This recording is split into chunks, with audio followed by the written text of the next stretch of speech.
Hello student, how are you? I am Shahid Khan and you are watching my YouTube channel Chem Galaxy with Shahid. This is our mock interview and in this interview we discuss different questions. तो आपने क्या करना है, पहले इन question को सुनना है, यहाँ पे आप स्टॉप करें इसको, क्वेश्चंस को पढ़ें और इसका लाउडली आंसर देने की कोशिश करें, ठीक है। फिर देखें कितने क्वेश्चंस के आप आंसर कर सकते हैं। फिर उसमें जिस क्वेश्चन में अगर आपको मसला है तो आप फिर क्या करें, इसकी एक्सप्लेनेशन भी देख लें। इसी वजह से मैंने ये पहली स्क्रीन बनाई कि आप लोग अपनी भी असेसमेंट कर सकें कि आपकी प्रिपरेशन कितनी है। ओके, सो इसमें पहला क्वेश्चन है, explain the term labile and inert complexes. Question number 2 है, explain the types of pollution. Question number 3 है, explain the method of purification of water. Water नहीं है, यहाँ पे मैंने लिक्विड की बात की थी। Explain the method of preparation of liquids की प्रिपरेशन के लिए कौन कौन से मेथड हुआ करते हैं। उसके बाद what are the general characteristic of organic compounds. Next question है, explain the condition of aromaticity. कि एरोमेटिसिटी का आपके पास क्या है, कंडीशंस कौन कौन सी हैं। ओके, नेक्स्ट हमारे पास क्वेश्चन है, just a minute. Okay, explain the condition of aromaticity. Question number 6 है, what is freon. Question number 7 है, what is Popoff's rules. Popoff's rule लिखा है, बेसिकली ये Popoff's rule है। ओके, नेक्स्ट क्वेश्चन है, explain the classification of polymers. Question number 9 है, what are reducing and non-reducing sugar. Question number 10 है, what is analgesic. Question number 11 है, what is magic number. इसी तरह क्वेश्चन नंबर 12 है, what is titration. Question number 13 है, define secondary standard. And similarly question number 14 is general knowledge के about है कि who is chairman of election commission of Pakistan. Question number 15 है, who is PTI chairman मैंने लिखा था, यहाँ फिर वो है who is PTI chairman and from where he belongs. उसके बाद क्वेश्चन नंबर 16 है, explain the qualities of good teacher. मैंने ये इसलिए लिखा था कि ये जो स्टूडेंट है वो बुनेर वाली साइड से थी, तो पीटीआई का चेयरमैन भी वहाँ से, तो इस तरह के फिर क्वेश्चंस पॉसिबल हैं, ठीक है। जैसे पहले एक स्टूडेंट हरीपुर की थी, तो जो डायरेक्टर है एलिमेंट्री एंड सेकेंडरी एजुकेशन की, आजकल डायरेक्ट्रेस हैं, वो वहाँ की हैं, तो उनसे वो क्वेश्चन किया था। तो इस तरह जो आपकी एरिया की जो फेमस पर्सनालिटीज़ होती हैं, तो उनके बारे में आपको हावनो होनी चाहिए। Okay, so let's start the session. So हमारे पास क्वेश्चन नंबर 1 है, just a minute. Okay, question number 1 है, explain the term labile and inert complex. के इनर्ट कम्प्लेक्स क्या होते हैं और लेबाइल कम्प्लेक्स क्या होते हैं.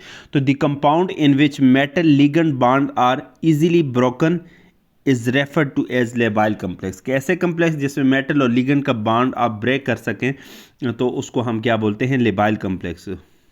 इसी तरह the compound in which metal ligands bond are difficult to break is referred to as inert complex. कि ऐसे कम्प्लेक्स जिसमें मेटल और लिगेंड के बॉन्ड को आप ब्रेक ना कर सकें, ठीक है, तो ऐसे कम्प्लेक्स को हम इनर्ट कम्प्लेक्स कहते हैं. चूँकि ये इनर्ट होता है, ये रिएक्शन अंडरगो नहीं करता, सब्स्टिट्यूशन रिएक्शन नहीं देता. मगर ऐसा कॉम्प्लेक्स जिसमें मेटल लिगेंड्स बॉन्ड ब्रेक हो सके और सब्स्टिट्यूशन रिएक्शन वगैरह दे, तो ऐसे कम्प्लेक्स को हम क्या बोलते हैं, लेबाइल कॉम्प्लेक्स बोलते हैं.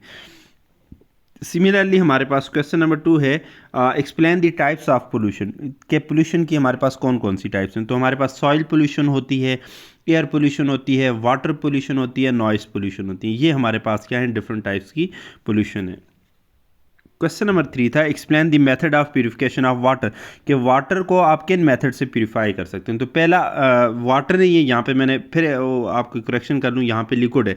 Explain the methods of purification of liquids. कैसे प्यूरिफाई कर सकते हैं. तो सबसे पहली जो टेक्निक है वो डिस्टिलेशन है, ठीक है. इसी तरह हमारे पास इसके अलावा डिस्टिलेशन हमारे पास एक टेक्निक है. Distillation is use for purification of liquid, ठीक है.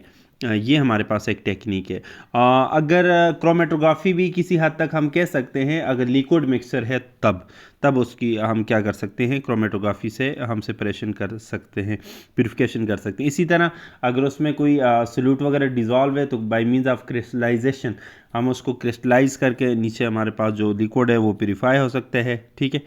सब्लिमेशंस तो हम नहीं, वो टेक्निक इसमें नहीं आएगी जी। ओके, नेक्स्ट हमारे पास क्वेश्चन है कि what are general characteristic of organic compound. Organic compound के जनरल कैरेक्टरिस्टिक कौन कौन से हैं? तो पहली बात, organic compound contains carbon. Second हमारे पास दे आर फ्लेमेबल। नेक्स्ट है they are soluble in non polar solvent. Next question है they have low melting point and boiling point.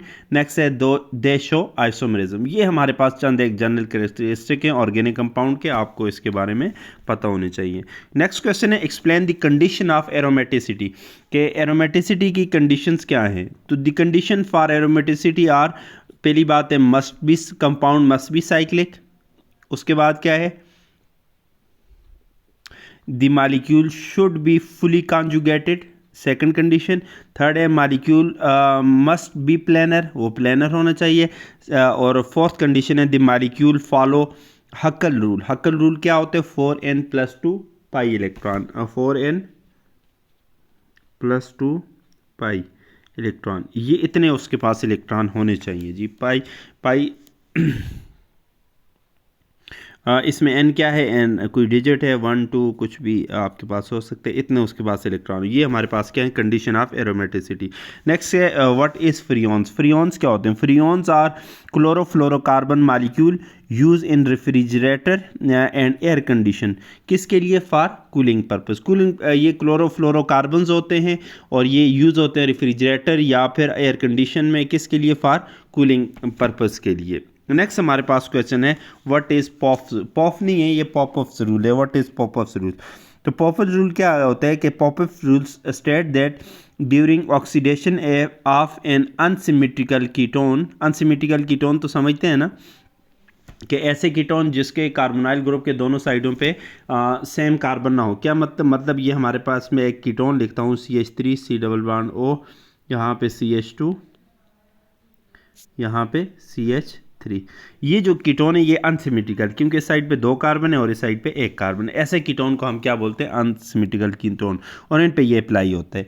क्या कहते हैं? Popups rule state that during oxidation of N unsymmetrical ketone the cleavage of the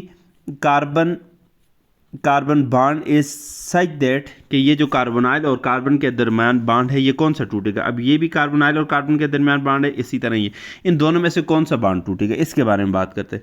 is such that keto group always stays with smaller alkyl group, कि अगर इस ketone की हम oxidation करें तो हमारे पास पॉपअप्स रूल ये कहते हैं कि ये जो कार्बोनाइल ग्रुप है ये इन दोनों में से कौन सा बॉन्ड टूटेगा? तो हम देखेंगे दोनों में से स्मॉल अल्काइल ग्रुप कौन सा है। तो आपके पास ये वाला अल्काइल ग्रुप स्मॉल है, इसका मतलब ये कीटो ग्रुप इसके साथ रहेगा और यहाँ से ये आपके पास क्या होगा? ये कंपाउंड ब्रेक होगा। इस रूल को हम क्या बोलते हैं? Popups rule. मैं इसको दोबारा रिपीट कर लेता हूँ कि popups rule state that during oxidation of N unsymmetrical ketone the cleavage of the carbon bond is such that keto group always stays with small alkyl group. This rule is called what? Popeff's rule. इसका बारे में आपको पता होना चाहिए। Next है explain the classification of polymers. तो polymers की डिफरेंट क्लासिफिकेशन है कि on the basis of method of preparation की बेस पे पॉलीमर्स आर क्लासिफाइड एज, पहले पॉलीमर है एडिशन पॉलीमर और दूसरा क्या है? Condensation polymer. ये याद रखें, ये जो क्लासिफिकेशन है ये किस बेस पे? On the basis of preparation है, एक एडिशन है दूसरे कंडेंसेशन। इसी तरह on the basis of source it is classified into 3 classes. कौन कौन सी? आपके पास क्या है? पहला है नेचुरल पॉलीमर, दूसरा क्या है? सिंथेटिक पॉलीमर, और तीसरा क्या है? Semi synthetic polymer. ये 3 classification on the basis of what? Source. इसी तरह on the basis of structure की बेस पे अगर हम बात करें तो ये हमारे पास कौन से है? लीनियर पॉलीमर एक क्लास है, इसी तरह ब्रांच चेन पॉलीमर दूसरी है, और तीसरी क्या है? क्रॉस लिंक पॉलीमर्स है। इसी तरह on the basis of molecular forces की अगर हम बात करें तो इनमें डिफरेंट क्लासेस हैं। पहली क्लास है इलास्टोमर, दूसरी है फाइबर, तीसरी है थर्मोप्लास्टिक, और चौथी है थर्मोसेटिंग पॉलीमर्स। ठीक है, तो इन सब के बारे में आपको पता होना चाहिए। इसी तरह एक और on the basis of nature भी हम कर सकते हैं, बायोडिग्रेडेबल या नॉन बायोडिग्रेडेबल, ये भी आपके पास पॉलीमर्स की क्लासिफिकेशन हो सकती है। तो कहने का मकसद ये है कि इस तरह का क्वेश्चन आपको हर एंगल से चीज़ों को पता होना चाहिए कि किस बेस पे हम क्लासिफिकेशन की बात कर रहे हैं, on the basis of structure, on the basis of forces, on the basis of source, on the basis of preparation, on the basis of nature. हर तरह से आपकी क्लासिफिकेशन के बारे में पता होना चाहिए। ओके, नेक्स्ट हम चलते हैं what are reducing and non reducing sugar. तो रिड्यूसिंग और नॉन रिड्यूसिंग शुगर क्या होते हैं? Sugar which reduces Fehling solution and Tollens reagent are reducing sugar, कि ऐसी शुगर जो क्या करे, which reduce Fehling solution and Tollens reagent are reducing sugar. Example क्या है? जैसे ग्लूकोज।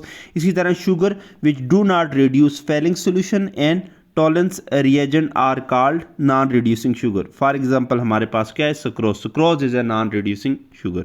ओके, नेक्स्ट हमारे पास क्वेश्चन क्या है कि व्हाट इज एनाल्जेसिक। एनाल्जेसिक क्या होते हैं जी? Analgesics used for getting relief from pain without causing impairment of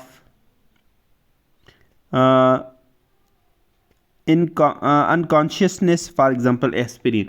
कि एनाल्जेसिक क्या है? हमें पेन से रिलीफ देती है और इसमें कोई इम्पेयरमेंट ऑफ अनकॉन्शियसनेस ये नहीं होती, मसलन कोई बेहोशी वगैरह ये चीज़ें नहीं होती। फॉर एग्जांपल उसकी एग्जांपल क्या है? उसकी एस्पिरिन उसकी एग्जांपल है जी। नेक्स्ट हमारे पास क्वेश्चन है कि what is magic number. Magic number क्या होता है? तो मैजिक नंबर क्या होते हैं? न्यूक्लियाई हैविंग 2, 8, 20, 28, 50, 82 एंड 126 प्रोटॉन और neutron are stable, hence these number are called magic number.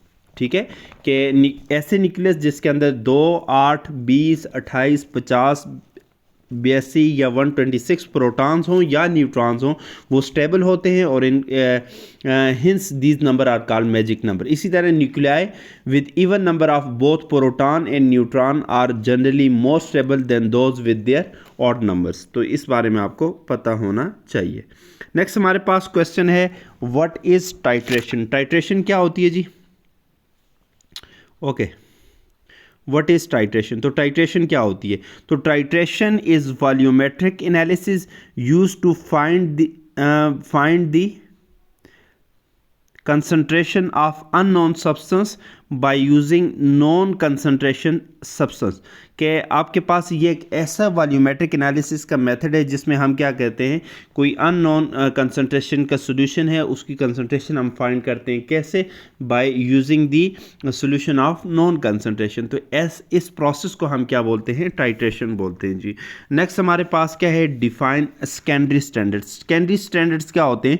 कि secondary standards are established by comparison with a primary standard. कि हमारे पास कुछ सोल्यूशन होते हैं जो मसलन ऐसे सब्सटेंस के सोल्यूशन होते हैं जो प्योर होते हैं, जो आपके पास हाइग्रोस्कोपिक नहीं होते, जिनके डायरेक्टली हम नॉन कंसंट्रेशन के सोल्यूशन बना सकते हैं, उनको प्राइमरी स्टैंडर्ड बोलते हैं। उनके साथ अगर कोई और सोल्यूशन है, उनको कंपेयर करके हम उनकी अगर प्योरिटी चेक करें, उनके साथ कंपेयर करके उसकी जब प्योरिटी चेक करते हैं, तो जो सोल्यूशन जिसकी प्योरिटी चेक वगैरह की जाती है, जिसकी मोलैरिटी कंसंट्रेशन चेक की जाती है, उसको हम क्या बोलते हैं? सेकेंडरी स्टैंडर्ड्स बोल देते हैं। ओके, उसके बाद क्या है? नेक्स्ट हमारे पास जनरल नॉलेज का क्वेश्चन था कि who is chairman of election commission of Pakistan.